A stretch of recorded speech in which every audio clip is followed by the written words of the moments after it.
Nice little intro, isn't it? Yes, when Dave Grohl's done fighting foos, he moves his attention to Burai. Welcome to Burai Fighter from Taxam. So this actually had a couple of interesting iterations to it. Sorry as I move this. In Japan, it had the same name, I believe. It ended up being Burai Fighter Deluxe on the Game Boy when it had its port, and eventually wound up on the Game Boy Color as Space Marauder. This also went through a lot of different people's hands. In North America and Europe, it was published by Taxam. It was published in Japan by Taito. The Game Boy Color one was published by Agitech in North America and Kid in Japan. And in Australia, it was distributed by Mattel. Now, the developer was the same in all places, a company called Kid. I don't really know exactly anything else they did, but that part at least maintained consistency. So, there is really not a lot to say about the backstory of Burai Fighter. The titular fighter is not named, as far as I can tell. The Burai are your average group of take-over-the-world aliens, which in the great tradition of things like Gradius are half organic, half mechanical, and brains. Yes, big outbreaks of alien brain beings going on the NES. But in any case, someone ought to do something about that, and that someone is us. So, without any further ado, we got some Burai to Burai. Yeah, hard to come up with a segue for that. So, let's go. Yeah, exactly. I am the Burai. I speak for the not Burai. So there are 3 levels here, Eagle, Albatross, and Ace, and they affect the amount of enemies on the screen and the amount of hit points the boss has, along with a couple of other things. And hello, Jirogue. Welcome, welcome. I am playing on Ace difficulty, which is not something I normally do, because Eagle and Albatross at the end only show you a text screen that says, congratulations, and Ace would have received a visual ending. Yeah, not kidding. Yeah, that would be a rather horrible mix-up. I agree, Justin. Golf terms. Well, I'm not giving him a mulligan or anything. So Burai Fighter has some interesting mechanics to it. And as you can see, Ace is not going to slack off on the amount of enemies on screen. The first mechanic you'll notice is that you have free direction any way you want to go.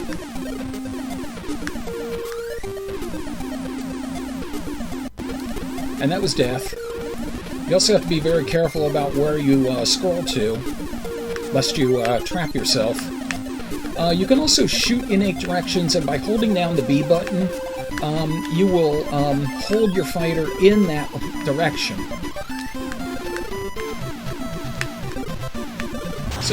So you can maintain constant fire. I'm going to be doing that a lot.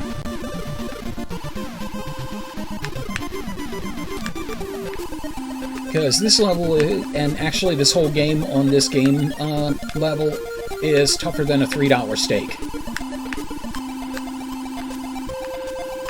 So this guy you can only shoot in the eye there, so you have to be aiming behind, and those things will get shot out at you.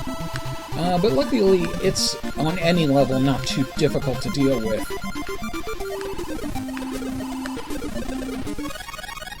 Spaceborne jetpack laser alien dude yuppie golfers is so 80s it leaves a trail of eyes on Lacoste purple. There's sorts of cocaine and traces of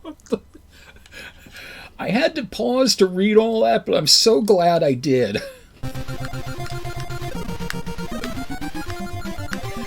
So you have 3 different possible weapons. That was beautiful, Justin, yes. I'm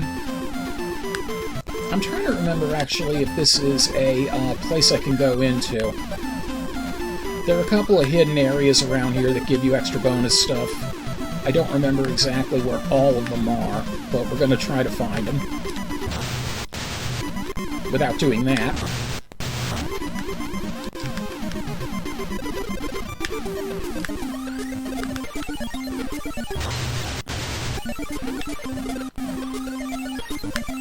Yeah, I want that defensive shield right there. I definitely want that. That's what the star thing is about. I have no idea how to get that up there, and I'm not even going to worry about it. But of the 3 different weapons, they each have their definite uses. The great thing about the ring laser is that it goes through walls, as you can see. It does not have enemy penetration, though. The laser is the exact opposite. It goes through enemies, but not walls. And then there's the missile. It's the most powerful of the 3, but it does not have any penetration at all. Oh, come on.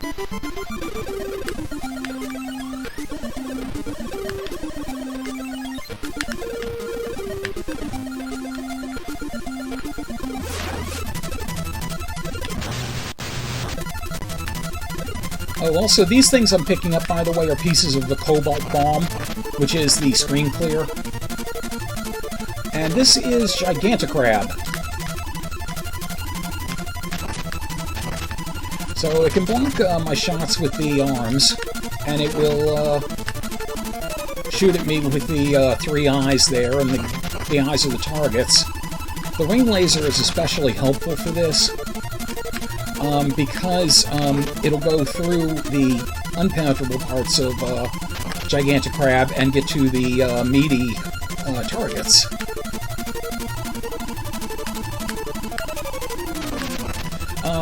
The only difference in that is that the arms will still block no matter what, but... Well, that was close. But I don't have to be right on it in order to get too much going in. I hope that made more sense than how it sounded coming out of my mouth.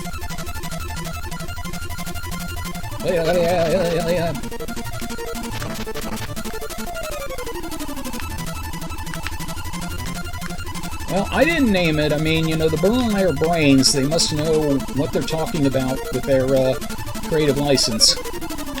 Now, that middle one is fairly difficult to deal with, just because the arms are going to be in the way for so long. Ah! No. Shit, no.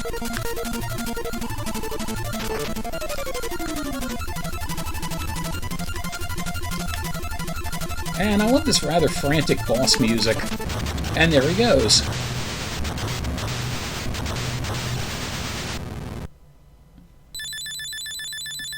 Spin the slot machine.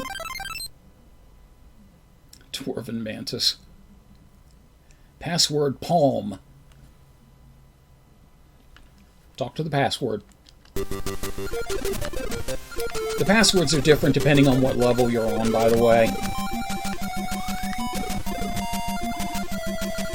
Like one of them will start you on this level at this difficulty, and so on and so forth. I will also mention, by the way, when I played through this prior to showing this for the show, I initially avoided that spike barrier, because to me it looked like a death spike.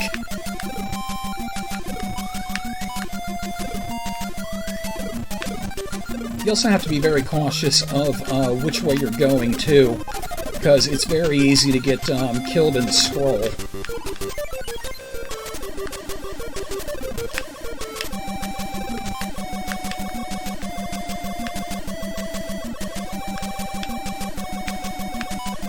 Oh, and this thing, by the way, is called Four Eyes.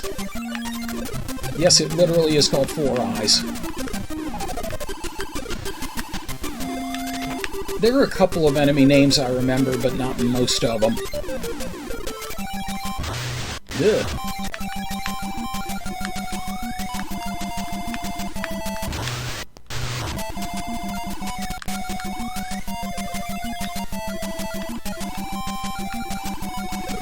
I was hoping I would get 2 out of that, but oh well.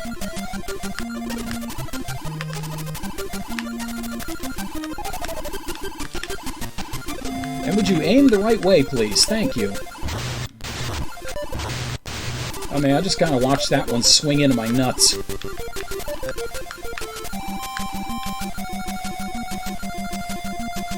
Yeah, that defensive shield is very nice. And the ring laser is very nice in situations like this where you got a lot of stuff coming up at you. And unfortunately, I happen to get rid of it. There we go. The ring is generally what I end up toting for the most part. As you can see, once you get up to the full power level, successive ones won't do anything more.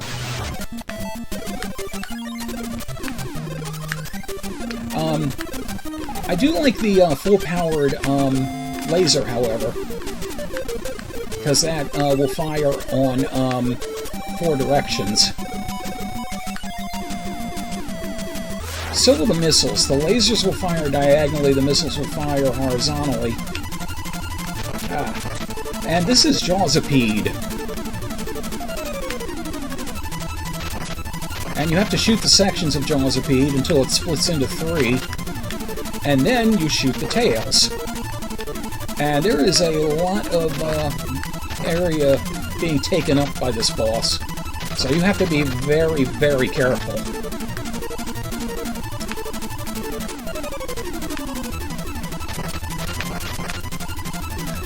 You want to try to get rid of one of these things as fast as you possibly can, but not do that. I'll take your word for that, Jirogue.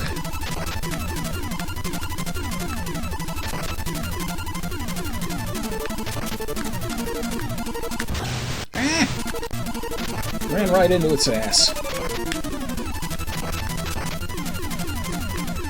This is one of those areas where I wish I had a full-powered laser. Because there's not so much things being blocked here, but a full-powered laser would hit on diagonals, and that would make be a lot easier to get these guys. Or this guy of 3. It's technically one guy in 3 pieces.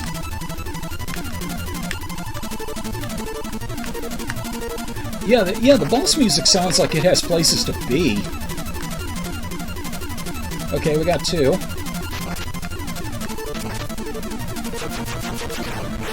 That was the Cobalt Bomb, by the way, but it doesn't do anything against bosses. I just hit it accidentally. But oh well.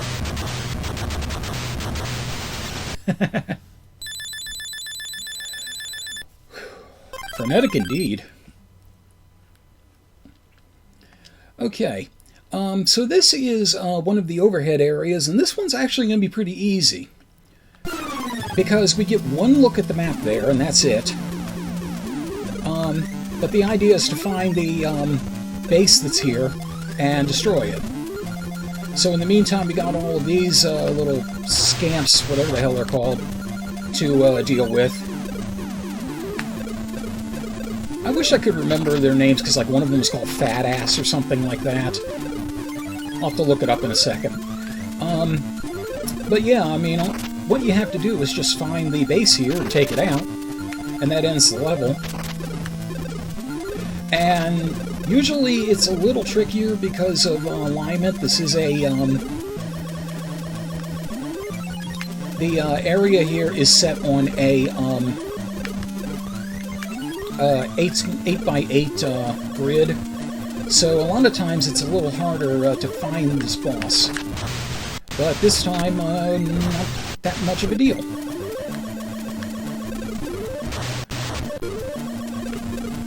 Since you can, repeatedly switch your direction on a dime, it's a lot easier to avoid the fire.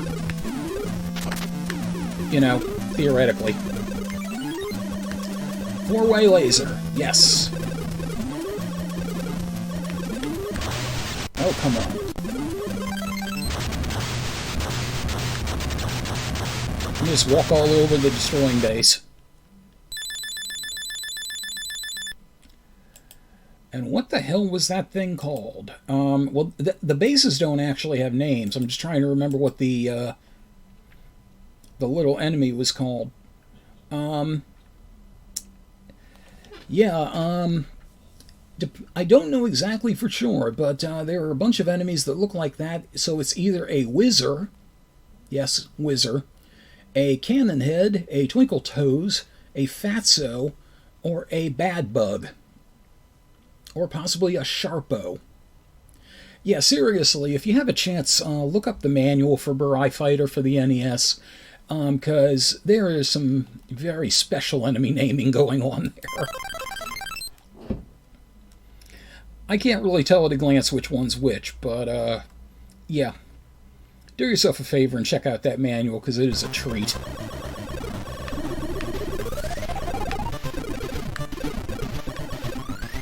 Okay, so the laser here is not super useful in all cases. So I'm going to switch back to the ring. I think the missile's fully powered up, so at some point we'll use that.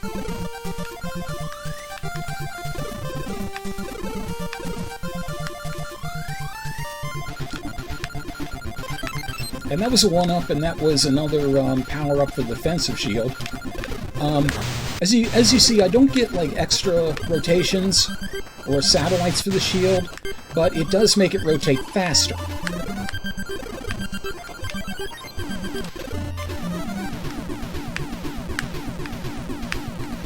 Oh, shoot the goddamn missile down there, thank you. Jesus, you think this is your first time fighting Burai?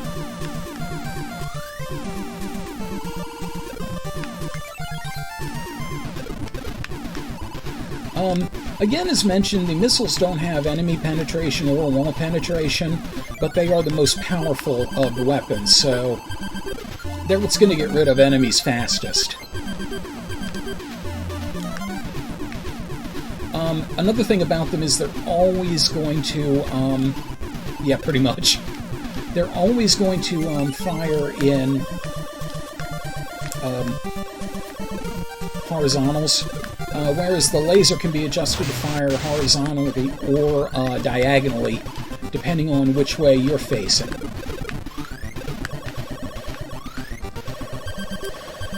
One more thing about the Cobalt Bombs. As you see the meter down there, every 4 of those bomb fragments you pick up gives you another bomb. And if you decide to hold on to the meter until it gets to extra, it will give you a 1-up instead. Your Cobalt Bombs at that point will be reset to 0. But frankly, I find that's just so damn handy that, and I'm cheating anyway, so who cares?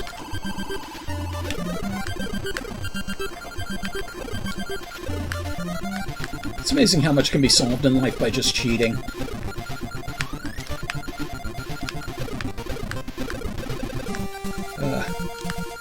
Can thank the great Saint Eddie Guerrero for that.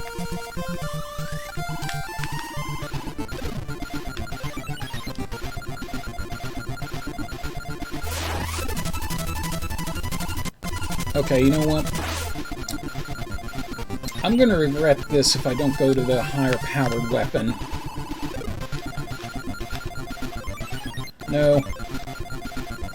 There we go. Yeah, I want high power for this coming boss.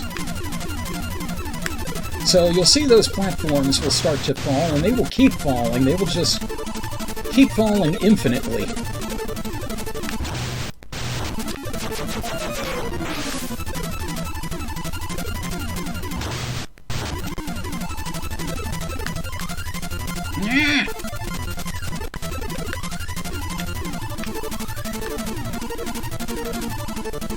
Yeah, once you trigger those things, they will just find, you know, more and more ways to fall on you, and just keep going. And then you have those ones that are right next to him. This is Fang Skull, by the way.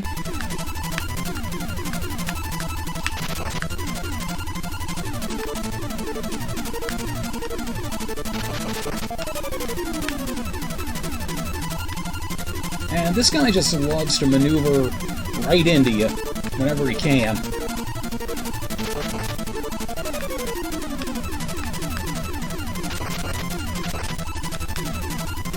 Yeah, you're not going to have a lot of room to get around. Fortunately, by the time it comes to the boss fight, only 2 of those platforms are still there.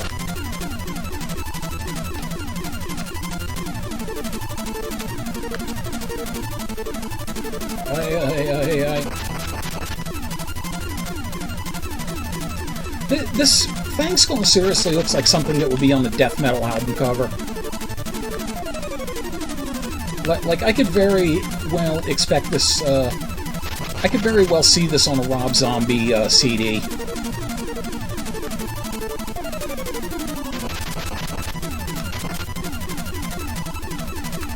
And as you can see, you can't really target that jewel from the side. You gotta either hit it at an angle or directly below. Since I'm using missiles directly below is the better way. But there you go. Back to Castle Fang Skull with you. I didn't even see what the password was, but who cares? And now we have things just dropping on us.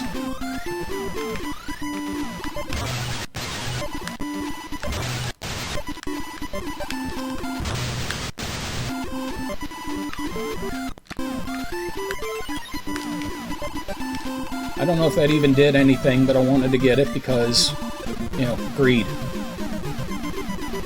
I feel the need for it.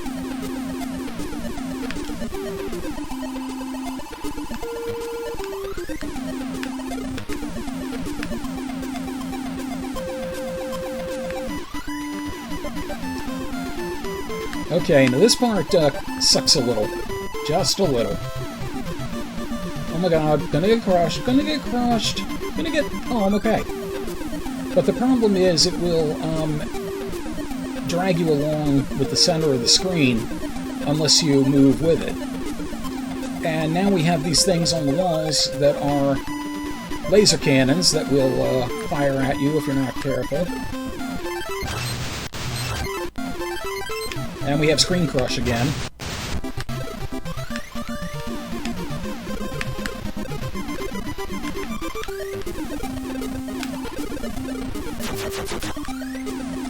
There we go.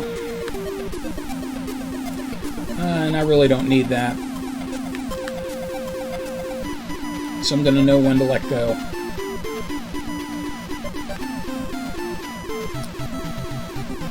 And we have lots of power-ups here in case we needed them. In fact, you know what? I am going to switch to laser for this. Because there was a lot of stuff coming in at angles, and I want to try to get ahead of it.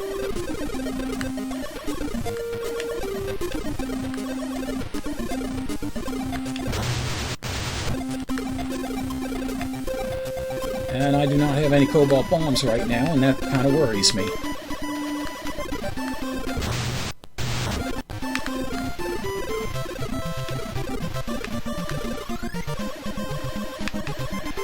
Yeah, when I read about that in the manual, that was actually kind of interesting to me, the phrase Cobalt Bomb.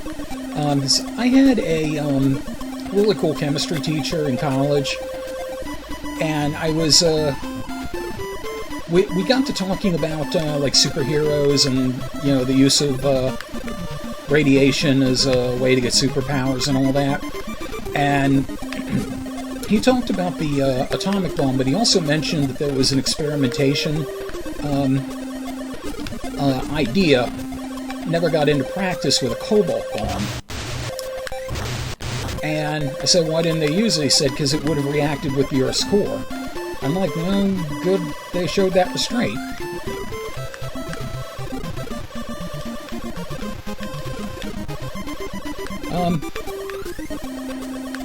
I nearly failed that course, but I remembered that, and I remembered liking the teacher, so... To make it even worse, that was the chemistry course without any math, so...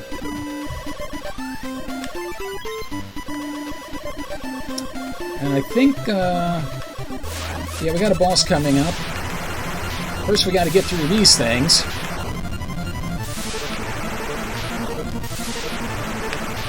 You can't destroy those, you just have to dodge them. Dodging them high is a lot easier than trying to dodge them low. Dodging them at all is even better.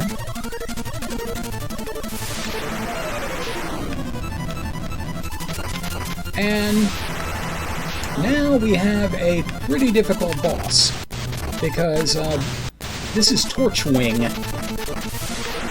And not only will we have to deal with Torchwing, but we also have to deal with the Pine Cones of Death coming at us.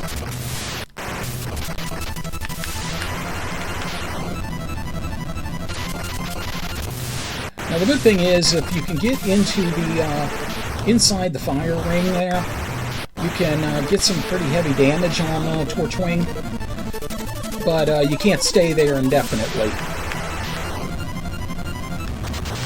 But there we go. Yeah, it was 100 level chemistry, no math, no labs. Right up my alley. This episode's fatso shaming was made possible by Mike Panza, Rick in Baltimore, D.I.O.D., the post-production work of Matthew Carr Anderson, and all my put-a-ring-on-it lycanthro fans. Thank you very much for your continued support. Until we game again.